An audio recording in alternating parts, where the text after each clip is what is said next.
Welcome to एक गांव में अली नाम का एक छोटा सा लड़का रहता था। अली को खेल कूद बहुत पसंद था, लेकिन पढ़ाई से इसे सख्त नफरत थी। स्कूल जाना उसके लिए किसी सजा से कम ना था। जब भी इसे किताबें देखनी पड़ती, वो फौरन कहता, किताबें बोरिंग होती है, उनसे कोई खजाना थोड़ी निकलता है। एक दिन गांव में एक बुजुर्ग दाना बाबा आए। उनके हाथ में एक पुराना नक्शा था। बच्चों ने उन्हें घेर लिया।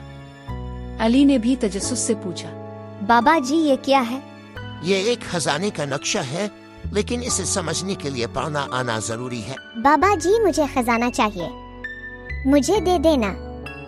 बेटा, खजाना उनका होता है जो पढ़ना जानते हैं, क्योंकि असल खजाना इल्म है। ये सुनकर अली सोचने लगा। इस रात वो पहली बार अपनी किताबें लेकर बैठ गया। अगले दिन से वो स्कूल दिल लगाकर जाने लगा।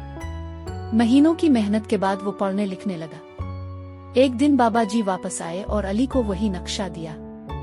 अब की बार अली ने नक्शा खुद पढ़ा और गांव के पुराने दरख्त के नीचे खोदकर एक बड़ी सी किताबों की पेटी निकाली। इसमें दुनिया भर के किस्से, साइंस के राज, तस्वीरें और सीखने की दिलचस्प चीजें थीं। बाबा जी ने कहा, यही है अनमोल खजाना। जो सीखता है वो दुनिया की हर चीज हासिल कर सकता। इस दिन के बाद अली गांव के सब बच्चों को पढ़ाई का शौक दिलाने लगा।